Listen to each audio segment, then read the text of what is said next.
सम्मान और करो सत्कार इनका। अतिथि देवो भव। अपने पुत्र और पौत्रों को खोने के पश्चात भी आपकी शुदा शांत नहीं हुई।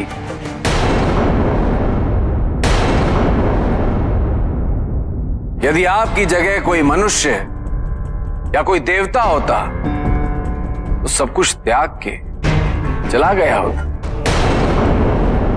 किंतु आप असुर हैं ना, और असुरों को अपने स्वार्थ के परे कुछ दिखता कहां है।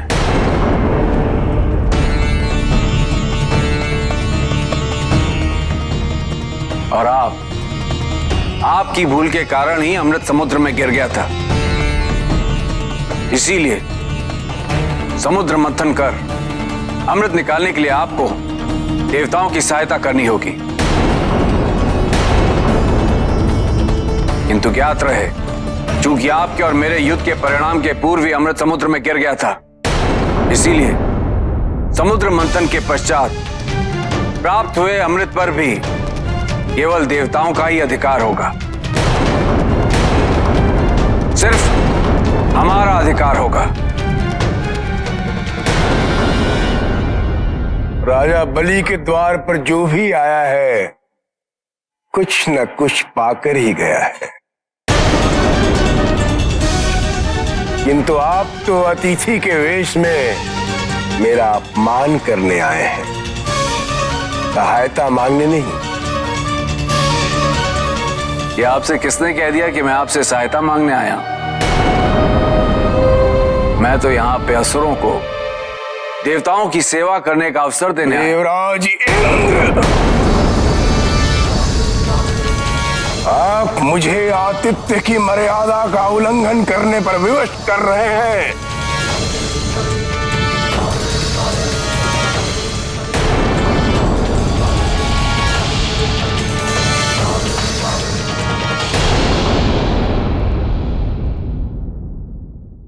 तो सहायता का प्रस्ताव लेकर गए थे, किंतु असुरों को लगा कि हम उन्हें अपना सेवक बनाना चाहते हैं। अपनी मूर्खता के कारण उन्होंने संधि का यह प्रयास भी विफल कर दिया।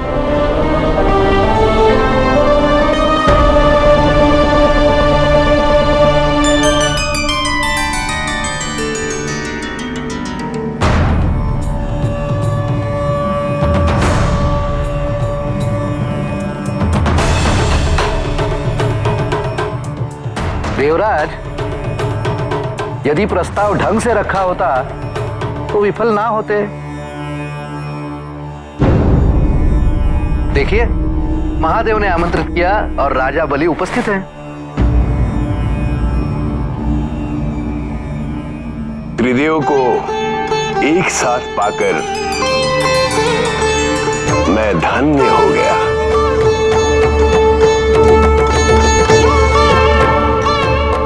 बलि,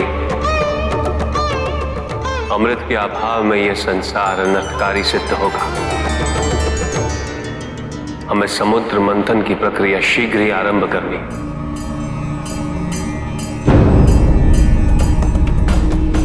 क्या तुम्हें मेरा प्रस्ताव स्वीकार है? महादेव,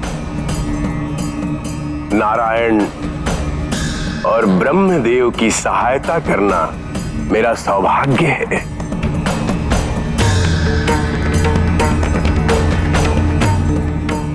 महादेव, मैं और संपूर्ण असुर जगत मंथन के लिए तत्पर है।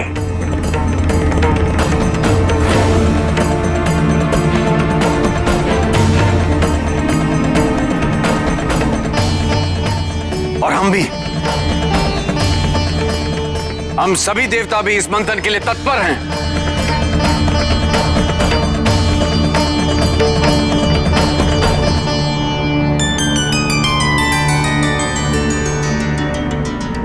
हम सब कल एकजुट होकर समुद्र मंथन की प्रक्रिया को आरंभ करें।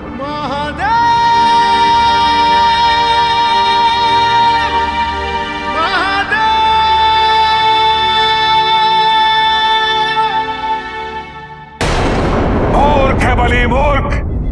कितना बार समझाया था कि नहीं समझा।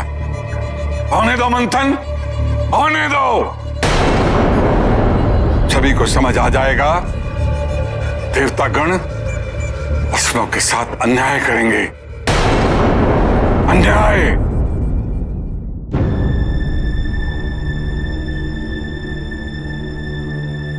आपकी व्याकुलता मुझे यहां खींच लाई बहन।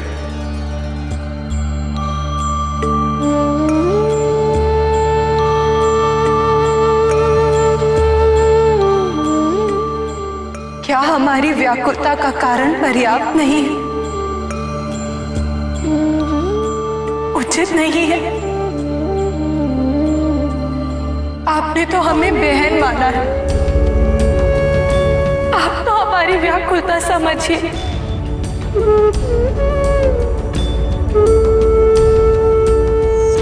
पहले सती अवतार में हमारे पिता प्रजापति दक्ष ने हमारे स्वामी को महायज्ञ में भाग न देकर उनका अपमान किया, और अब मंथन के पश्चात उनके भाग में जो आने वाला है वो कोई भी स्वीकार्य नहीं करना चाहेगा। न देवता न असुर, यहां तक कि आप भी नहीं नारायण, हमारे स्वामी का पुनः अपमान क्यों नारायण? बताइए, क्यों हमारे स्वामी को समुद्र मंथन से निकला विष पीना पड़ेगा? बहन, महादेव देवताओं और दानवों के मध्य विषमता मिटाना चाहते हैं। वो इस संसार में स्थिरता और शांति लाना चाहते हैं, जिसका माध्यम ये समुद्र मंथन बन सकता है। मंथन से अमृत भी निकलेगा और विष भी, किंतु सत्य तो यही है, अमृत तो हर कोई ग्रहण करना चाहता है, किंतु विष कोई नहीं चाहता। और यदि ये विष इस संसार में फैल गया तो इसका परिणाम क्या होगा ये हम सब जानते हैं। इसीलिए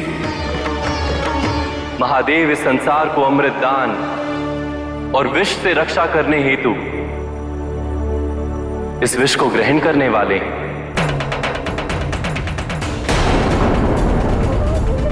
इसीलिए वो महादेव देवों के देव, उन्हें कोई क्षति नहीं पहुंचा सकता। वो अनंत हैं, अनादि, और यदि कोई संकट उनकी ओर अग्रसर हुआ भी तो आपका पति प्रेम, पत्नी धर्म और समर्पण सुरक्षा कवच बनकर उनकी रक्षा अवश्य करेगा। तो बहन, फिर चिंता कैसी?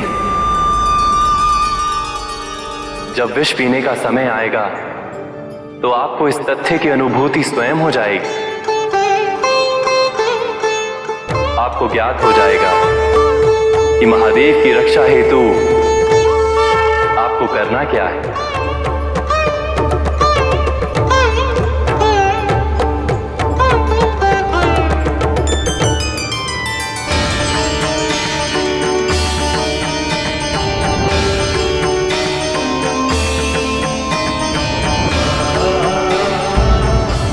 जैसे व्यवहार की अपेक्षा हम दूसरों से करते हैं, वैसा ही व्यवहार हमें दूसरों के साथ करना चाहिए। यदि हम चाहते हैं कि दूसरे हमारा सम्मान करें, तो पहले हमें उनको सम्मान देना होगा। यदि हम दूसरों से सत्यनिष्ठा की अपेक्षा रखते हैं, तो हमें पहले अपने व्यवहार में सत्यनिष्ठा प्रत्यक्ष करनी होगी। और यही समुद्र मंथन का मूल सिद्धांत होगा।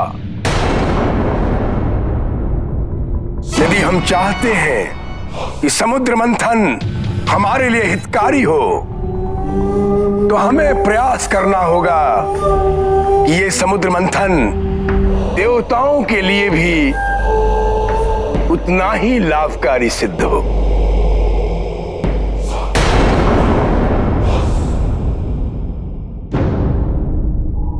ऐरावत को देखा है? चरवन हेतु उसके जो दांत हैं वो दिखाई नहीं देते, क्योंकि वो छुपे हुए हैं। बिल्कुल इन असुरों की मंशा की भांति, जो प्रत्यक्ष नहीं होगी, किंतु हम सब जानते हैं कि उनके मन में क्या चल रहा है, किन विचारों का चरवन चल रहा है, हम सब जानते हैं। उनका हमारा साथ देना ये उनकी अच्छाई का प्रतीक नहीं, उनकी चालाकी का संकेत है। इसीलिए हमें इन पे कदापि विश्वास नहीं करना चाहिए। और जैसे ही मंथन समाप्त हुआ और अमृत की प्राप्ति हुई,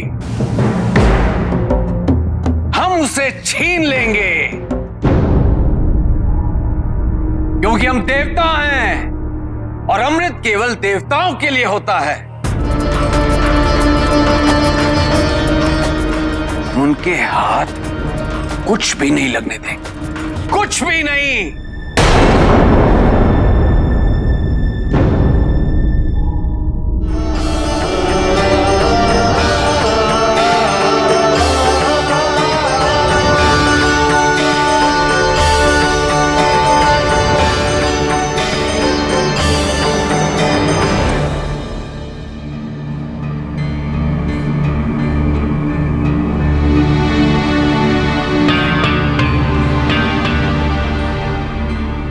स्वामी। नहीं पार्वती, तुम्हें कुछ भी कहने की आवश्यकता नहीं है। कहने दीजिए हमें स्वामी। जब हमें ये ज्ञात हुआ कि मंथन से निकला विष आपको पीना होगा, तब हम अत्यंत विचलित हो उठे थे। समझ नहीं आ रहा था कि आपको रोकना उचित होगा या ना रोकना, किंतु अब हमारी सारी शंकाएं दूर हो गई हैं। आप जाइए स्वामी और अपने जगत पिता होने का दायित्व निभाइए।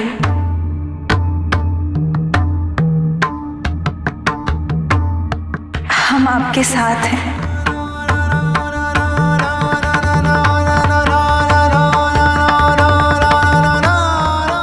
आपकी पत्नी होने का दायित्व हम हर प्रकार से निभाएंगे। यदि तुम अपना समर्थन व्यक्त ना करते तो भी मुझे ये विष पीना ही होता।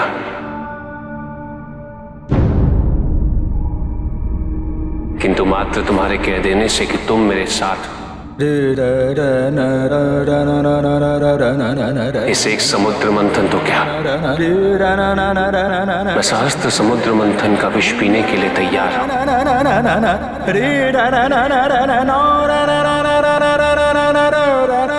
पार्वती, तुम मेरी शक्ति ही नहीं, मेरी प्रेरणा भी हो। जब भी जन कल्याण और संसार की उन्नति के लिए कुछ किया जाए, उसमें ना ही सम्मान का मोह होना चाहिए और ना ही अपमान का भय। महत्व केवल उद्देश्य होना चाहिए। हम उससे क्या खोएंगे और क्या पाएंगे, ये महत्व नहीं है। इस संसार को हमसे जो भी अपेक्षाएं हैं, उसकी पूर्ति के लिए हम सदैव प्रस्तुत रहेंगे। मैं और तुम इस संसार को किसी भी विष से संक्रमित होते नहीं देख सकते। क्या तुम मेरे कथन से सहमत हो पार्वती?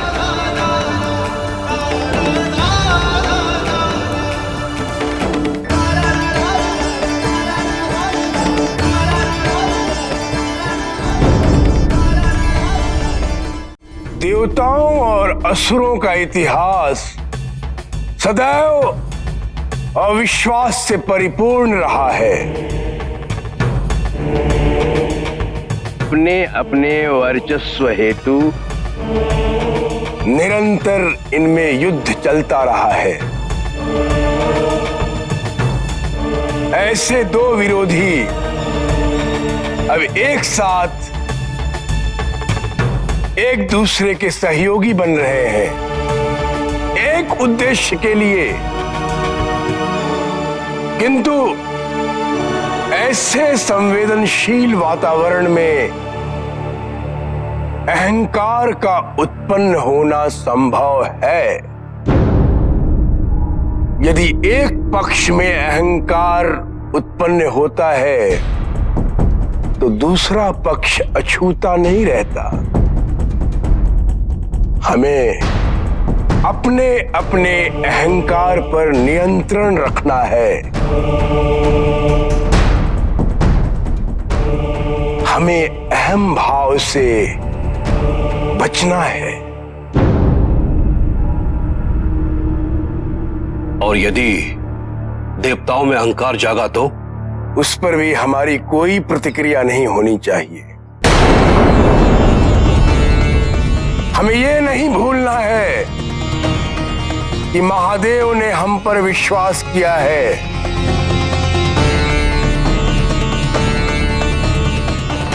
हमें दूसरा अवसर दिया है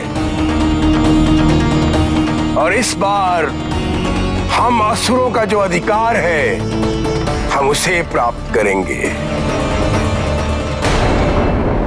किंतु अपने परिश्रम से हम कोई ऐसी मूर्खता नहीं करेंगे जिससे महादेव का विश्वास आहत हो।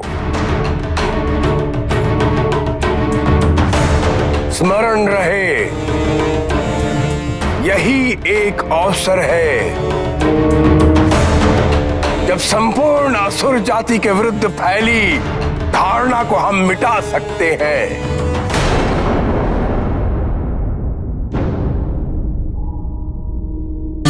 अकेले देवताओं के लिए यह कार्य करना संभव नहीं था और यदि हम उन असुरों का साथ न लेते तो कोई न कोई व्यवधान अवश्य उत्पन्न करते। हमें तो केवल भ्रातृत्व का थोड़ा सा प्रदर्शन करते हुए उन मूर्खों का लाभ उठाना है और जैसे ही हमारे उद्देश्य की पूर्ति हुई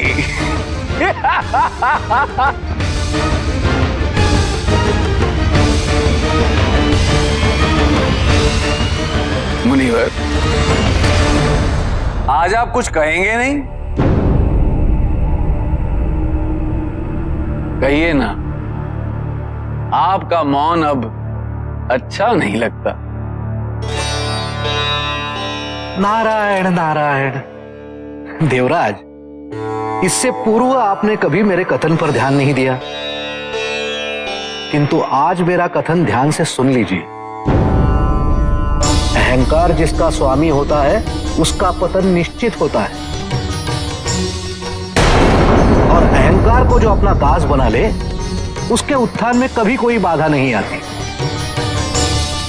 महादेव, नारायण व ब्रह्मदेव जो भी कर रहे हैं वो किसी स्वार्थ पूर्ति हेतु नहीं, समस्त संसार के कल्याण हेतु है।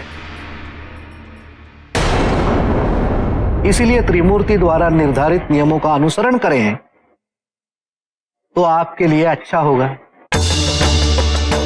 नारायण नारायण।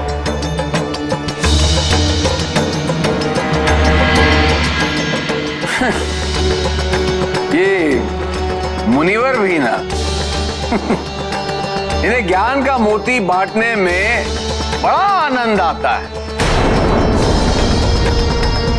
अरे कम से कम पहले पूछ तो लें कि सामने वाले को ज्ञान चाहिए भी या नहीं, हैं?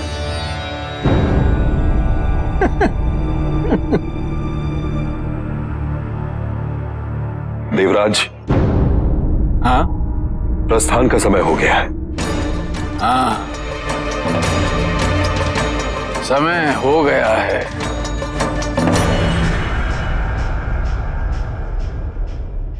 बलि, अब हमें क्षीर सागर की ओर प्रस्थान करना चाहिए। जी आचार्य।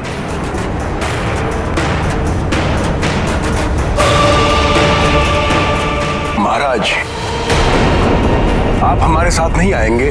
हाँ, मैं तो सदैव तुम्हारे साथ हूं।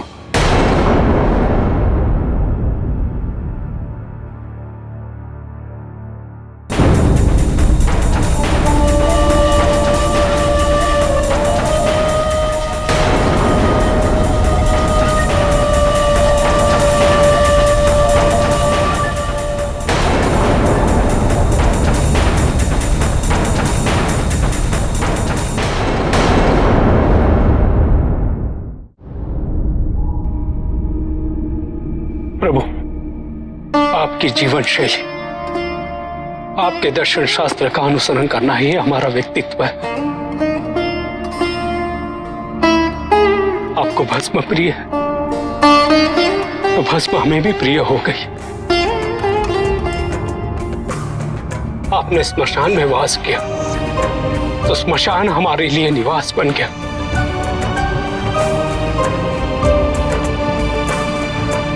आपकी प्रसन्नता ही हमारे लिए हमारे सुख का कारण है।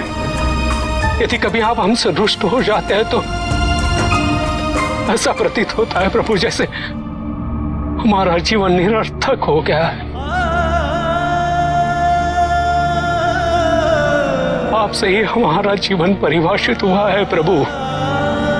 आपका अवशिष्ट ग्रहण करना हमारे लिए सौभाग्य रहा है। अब आप बल्कि विष ग्रहण करने जा रहे हैं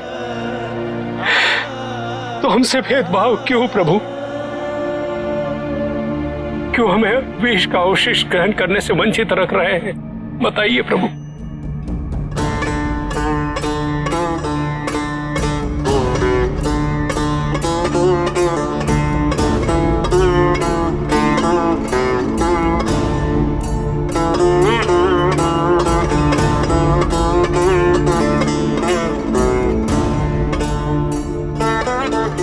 ऐसा कदापि नहीं है नंदी।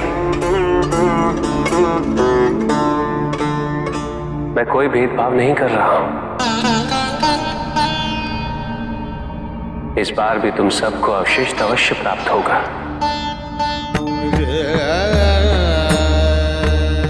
किंतु विष का अवशिष्ट अमृत ही हो तो इसमें मैं क्या कर सकता हूं? नहीं प्रभु नहीं, हम भी विष ग्रहण करेंगे। हम सभी गण प्रेत तत्पर है प्रभु। नंदी, हम सबके अपने अपने कर्तव्य होते हैं जिन्हें निभाना आवश्यक है। विष पीना मेरा दायित्व है और इसकी पूर्ति मैं अवश्य करूंगा।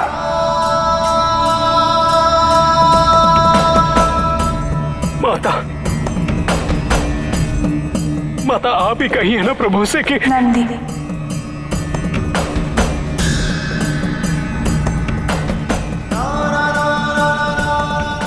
यदि तुम सब भी मंथन में चले गए तो यहाँ अशोक सुंदरी का ध्यान कौन रखेगा? कौन करेगा उसकी रक्षा?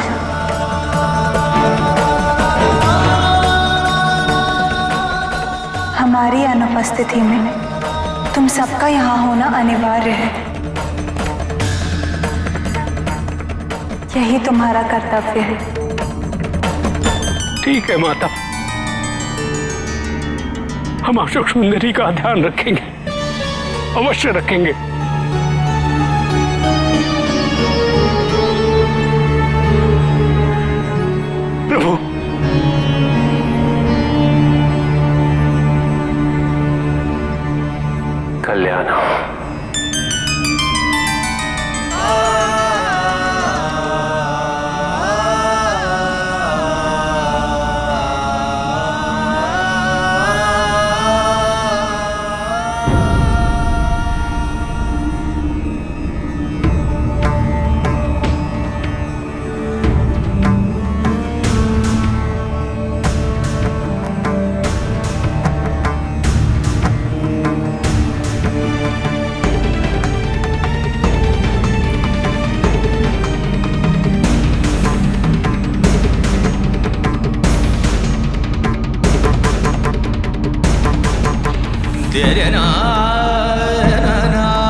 यदि तुम मुझे जाने से रोकोगी तो मेरा जाना अत्यंत कठिन हो जाएगा, क्योंकि ना ही मेरा जाना टल सकता है और ना ही मैं तुमसे ना कह सकता हूं। हम मुझे ऐसे नहीं रोक रहे। आपको पता है, हमारे पिताजी महादेव किसी अवश्य महत्वपूर्ण कार्य से बाहर जाना।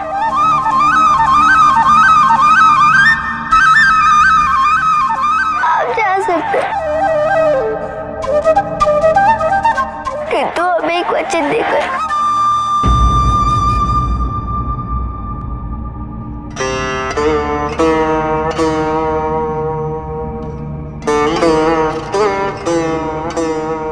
बोलो पुत्री।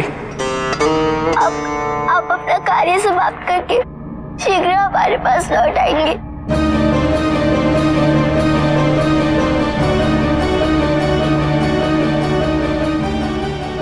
मैं वचन देता। और जितना भी समय आप हमसे दूर रहेंगे, क्षतिपूर्ति हेतु आप उस दिन दुगने समय तक हमारे साथ खेलेंगे, हमारे साथ ही रहेंगे, हमें कथाएं सुनाएंगे। हमारा प्रत्येक अनुरोध आपको स्वीकार होगा।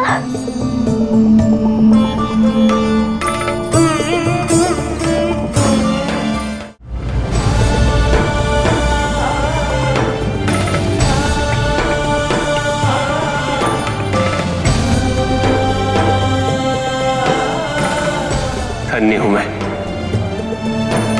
मेरी पुत्री मेरे दायित्व को समझती है।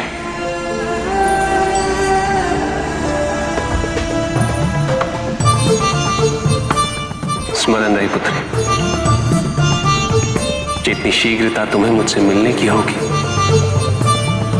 उतनी ही व्याकुलता मुझे तुम्हारे पास लौटने की होगी।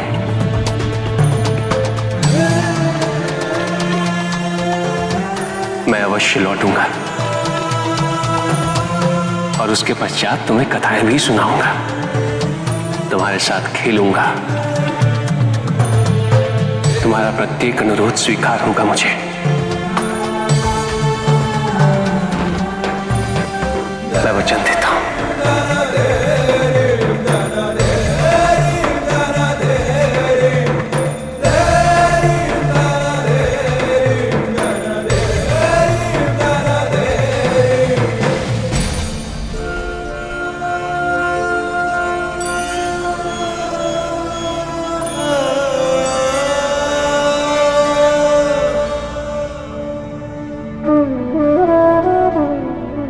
कल्याण हो।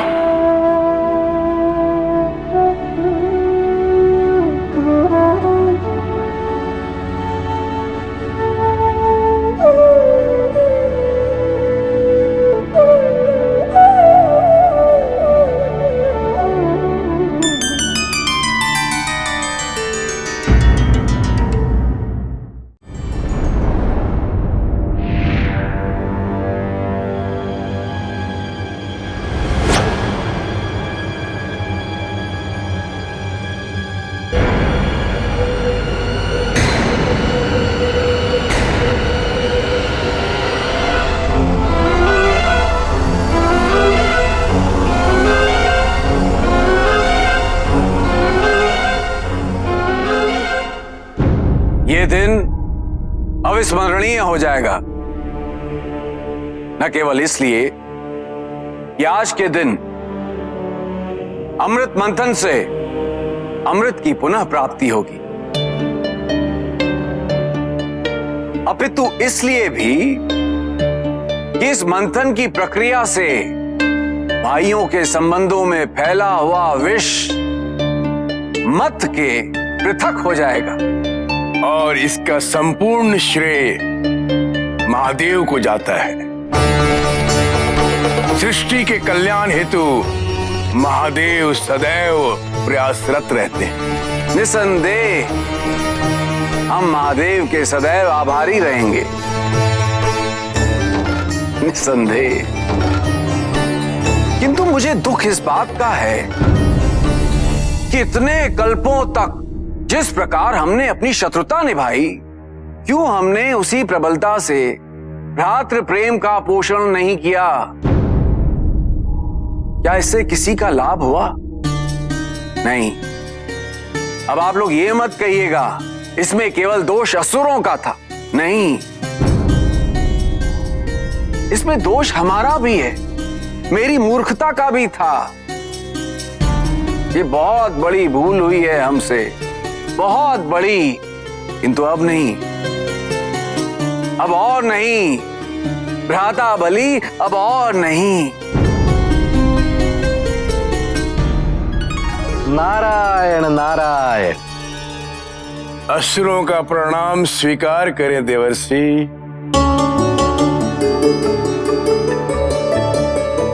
मेरा और देवताओं का नमन भी स्वीकार करें देवर्षि।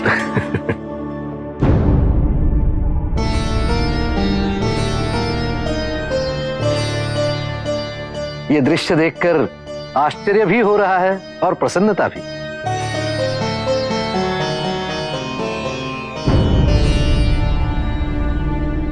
आशा यही है कि बल का प्रयोग केवल समुद्र मंथन के लिए ही किया जाएगा।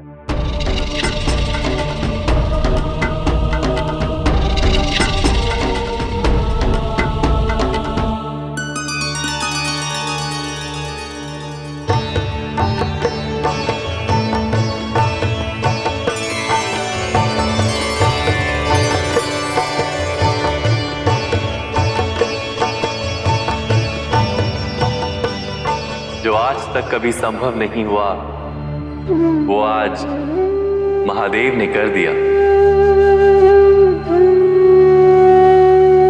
महादेव के लिए क्या असंभव है?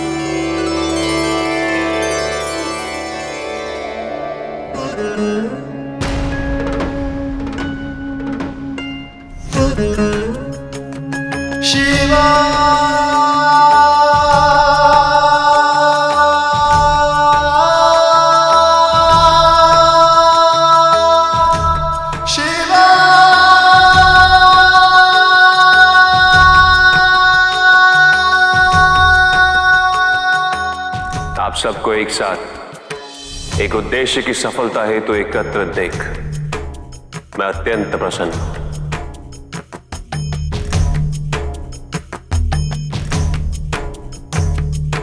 यदि किसी के मन में कोई भी शंका या कोई संदेह हो, तो वह समुद्र मंथन की प्रक्रिया आरंभ होने से पूर्व ही जा सकता है। नहीं नहीं प्रभु, हमारे मन में कोई शंका, कोई संदेह नहीं है। यदि ऐसा होता तो हमें आते ही नहीं। आपके आने से पूर्व मैं और राजा बलि इसी विषय पर चर्चा कर रहे थे, है ना भ्राता?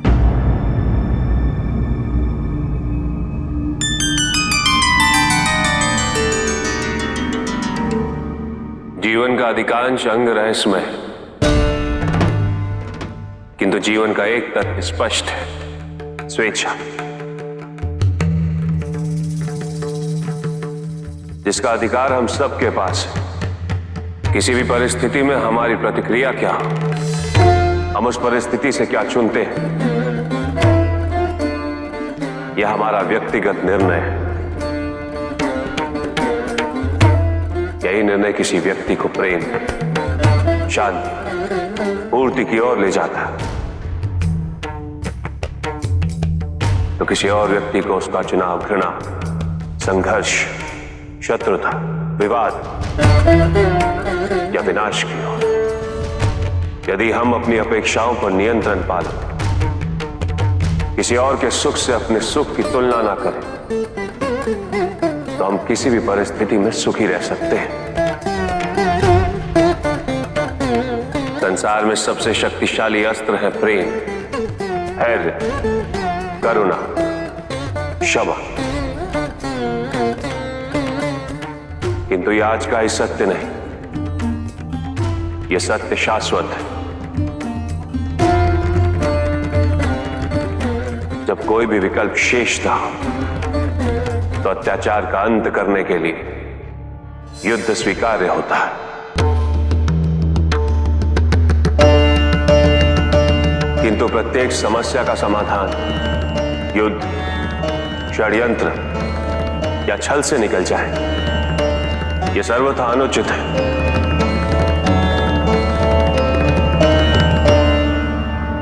हम जितनी शांति और सद्भावना इस संसार में फैलाएंगे, उतनी ही शांति और सद्भावना हमारे भाग में आएगी। और जितनी हिंसा और घृणा हम इस संसार में लेकर आएंगे, उतनी हिंसा और घृणा का भाग हमें स्वयं बनना पड़ेगा।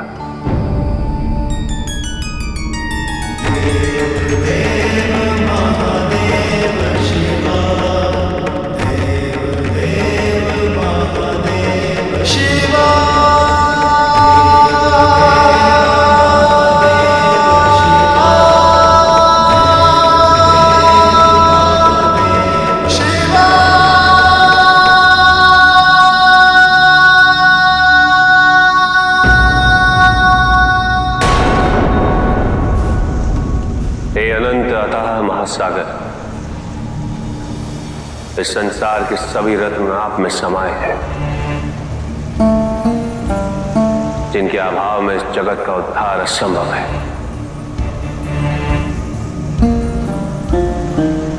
मैं स्वयं आपसे प्रार्थना करता हूं, समुद्र मंथन की प्रक्रिया आरंभ करने की अनुमति प्रदान कर।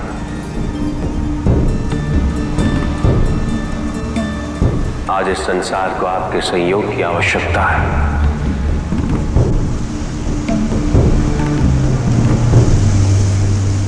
हे प्रभु, आप तो सारे जगत के पिता हैं। यदि आप चाहते तो मुझे आदेश भी कर सकते थे।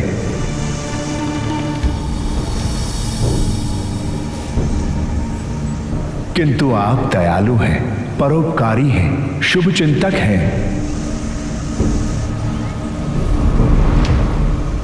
आप किसी में भेदभाव नहीं करते। आप सदैव संसार के प्रत्येक तत्व को इतना मान देते हैं। मैं आपके किसी भी आग्रह को अस्वीकार कैसे कर सकता हूं? यदि त्रिदेव की सेवा में स्वयं को प्रस्तुत नहीं कर सका तो मेरा अस्तित्व ही क्या रह जाएगा? आप मंथन का कार्य अवश्य आरंभ करें प्रभु, यह मेरा सौभाग्य होगा।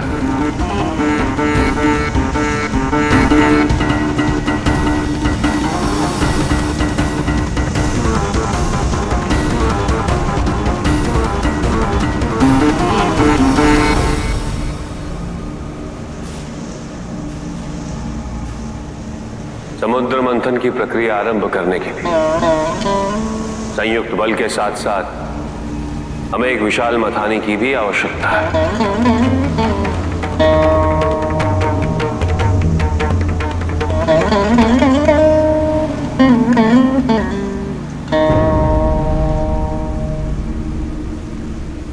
प्रणाम महादेव।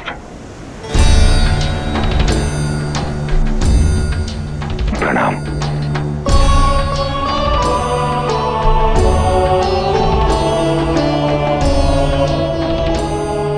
महादेव,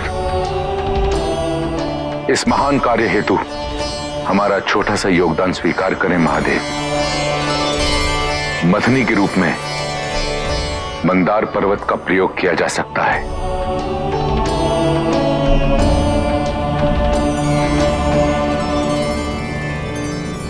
न केवल उसका आकार उपयुक्त है, बल्कि उसमें इस मंथन की तीव्रता को सहन करने की शक्ति भी है और वो सामर्थ्य।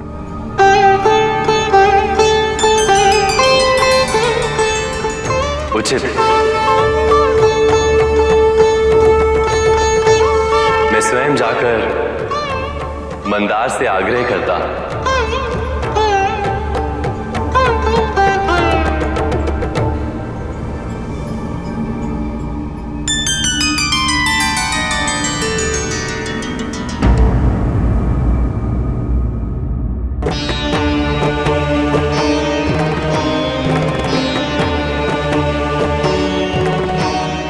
मंदार, संसार को आपकी आवश्यकता है।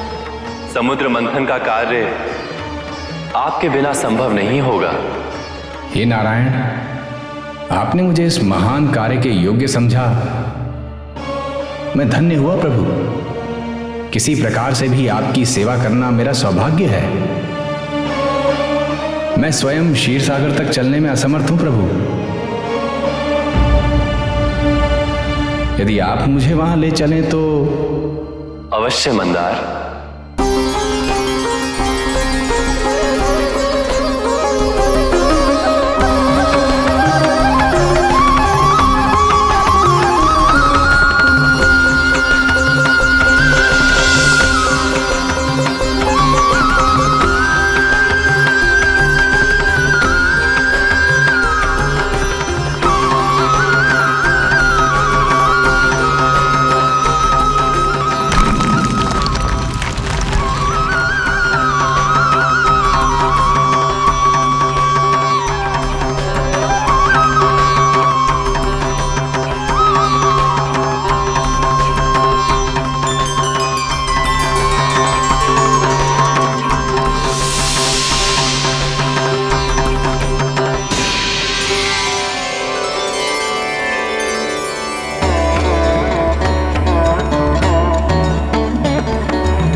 अरे यदि ये नहीं टिका तो अमृत कैसे प्राप्त होगा?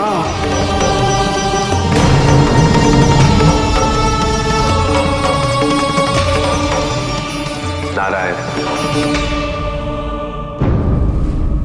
आप सदैव इस संसार के हित के लिए समय और आवश्यकता अनुसार अवतरित होते हैं। आप स्वयं मंदार पर्वत को स्थिरता प्रदान कीजिए।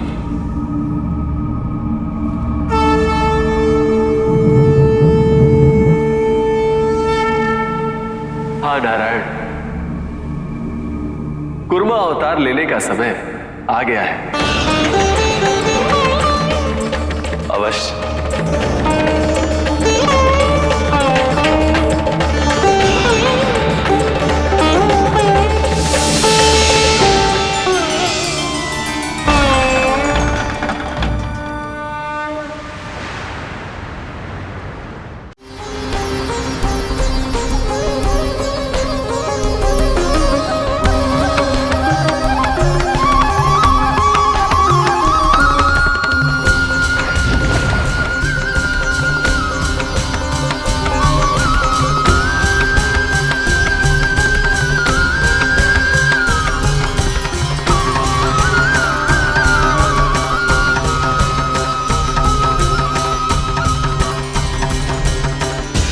यहां भी महादेव को नारायण से ही सहायता लेनी पड़ी। करिए जो भी करना है, मुझे तो केवल अमृत की प्रतीक्षा है। हे नारायण, आपके इस कच्छप अवतार का साक्षी बनकर मैं तो धन्य हो गया। इस संसार के कल्याण हेतु आप अवतरित होकर कितना कष्ट उठाते।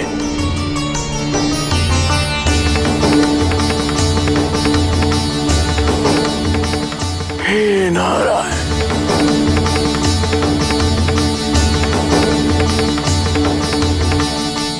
प्रभु, मथारी तो आ गई, किंतु इस मथारी का प्रयोग करने के लिए इतनी विशाल रस्सी कहां से आएगी?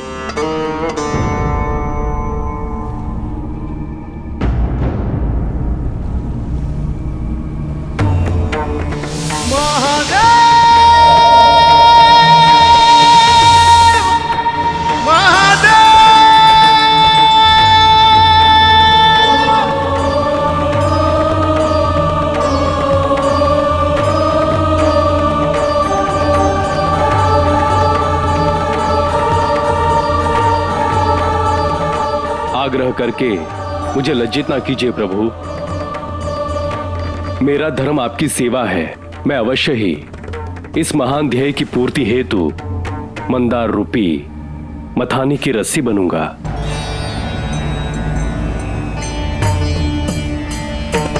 मुझे आज्ञा दीजिए प्रभु।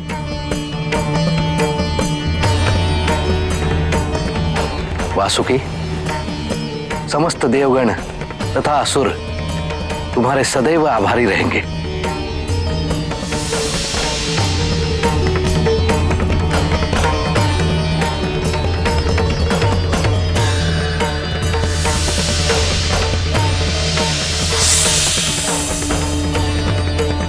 देवराजेंद्र,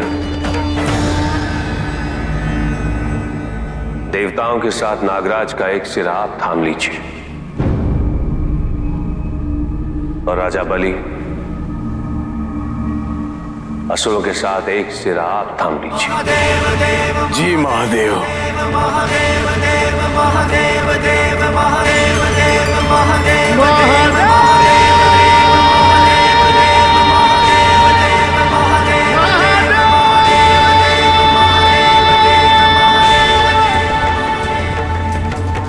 देवतागण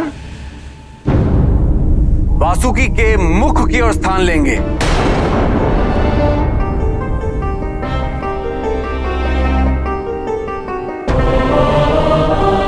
किंतु ऐसा क्यों देवराज? उसका कोई कारण नहीं, कोई कारण नहीं उसका। बस मैंने कह दिया ना। ये सभी देवता अत्यंत चतुर हैं, धूर्त हैं। इनकी प्रत्येक चाल, प्रत्येक षड्यंत्र पर ध्यान देना होगा।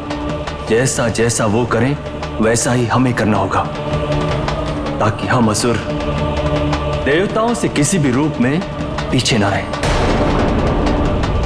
मुझे तो देवराज इंद्र पे संदेह हो रहा है।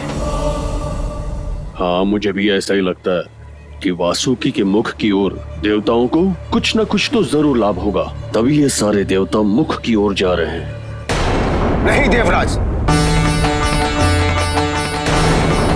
वासुकी के मुख की ओर हम रहना चाहते हैं। नहीं नहीं, मुख की ओर तो हम स्थान लेंगे, आप लोग पूछ की ओर स्थान ले लीजिए।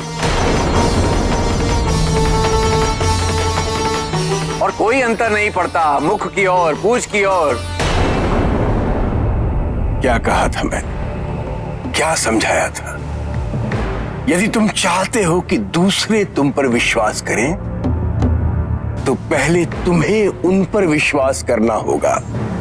यदि इस शुभ कार्य का आरंभ ही शंकाओं से होगा, तब तो महादेव द्वारा की गई सारी प्रक्रिया ही व्यर्थ हो जाएगी।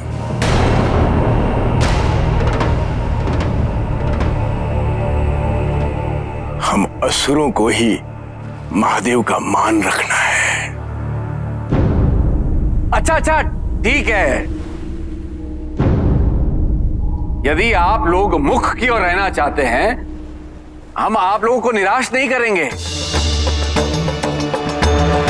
आप लोग मुख की ओर स्थान करें और अब हम पूछ की ओर स्थान लेंगे। आइए।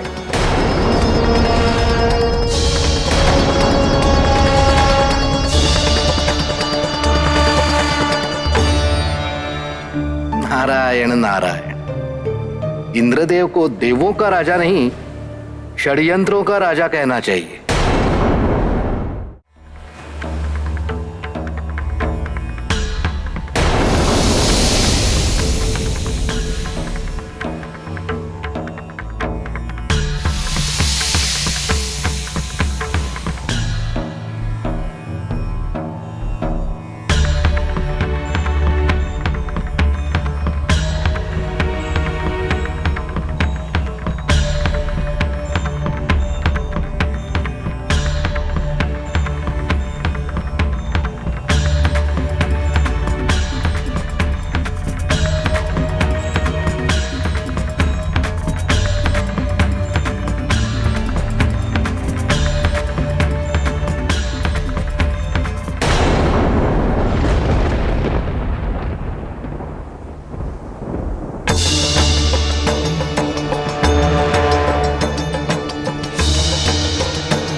समुद्र मंथन की प्रक्रिया को आरंभ किया जाए।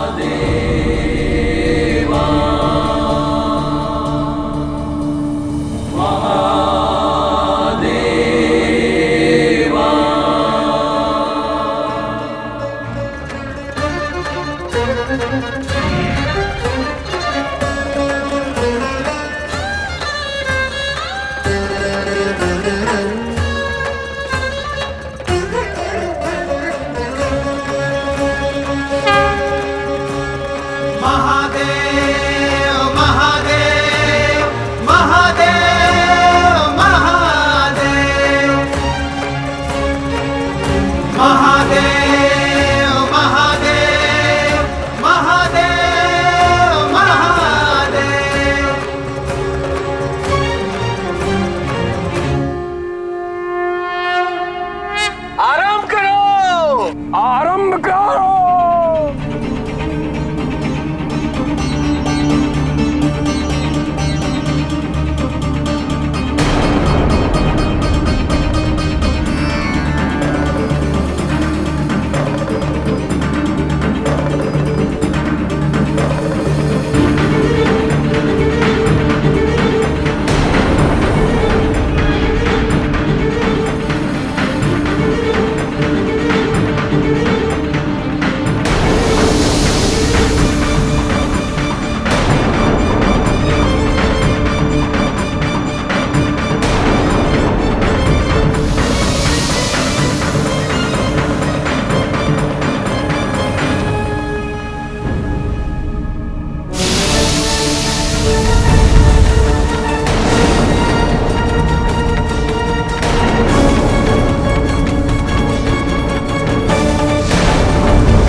तो हम स्थान लेंगे, आप लोग पूछ की ओर स्थान ले लीजिए और कोई अंतर नहीं पड़ता, मुख की ओर, पूछ की ओर।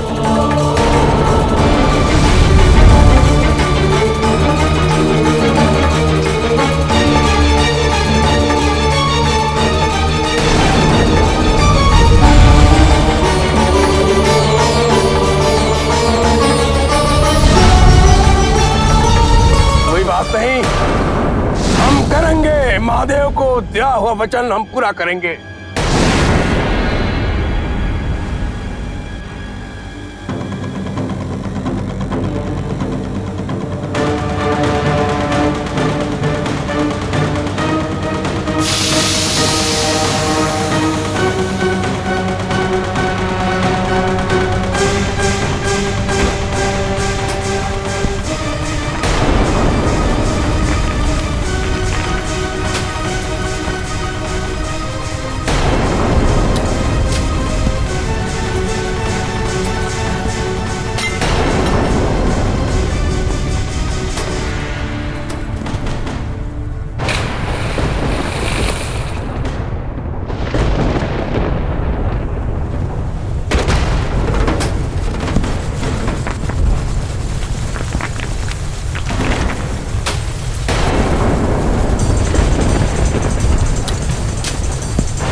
और शीघ्र ही मुझ तक पहुंच जाएगा।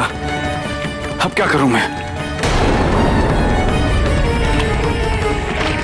राजन, क्या यहाँ रहना उचित है? मैं शुंभ के विचार से सहमत हूँ राजन। क्या असुरों के हित के लिए यहाँ से पलायन करना उचित नहीं होगा? अरिष्टनेमी, कदापि नहीं। हमने एक महान उद्देश्य की पूर्ति हेतु देवताओं का साथ देने का निर्णय लिया है। हम पीछे नहीं हट सकते। जब तक हम में प्राण है, हम ये मंथन करते रहेंगे। स्मरण रहे, साक्षात महादेव हमारे साथ हैं।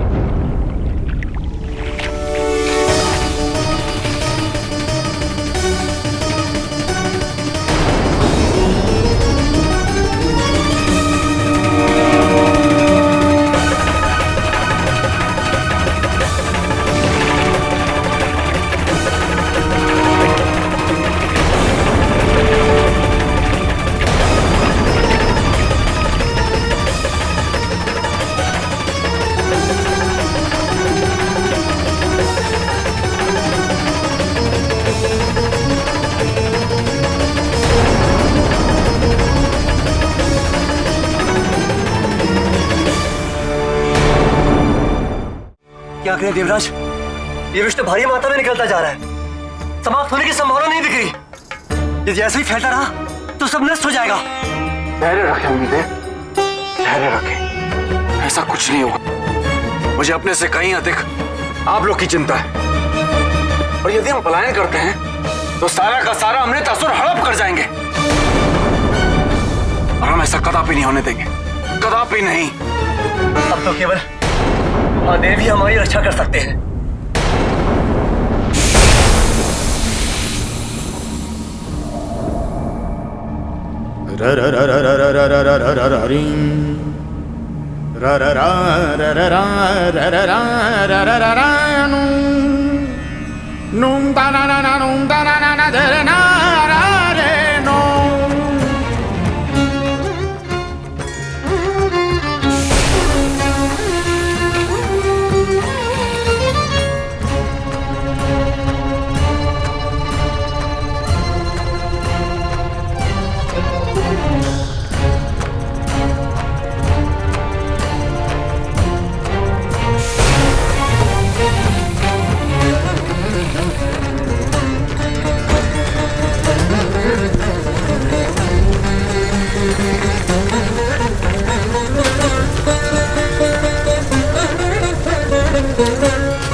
धीरे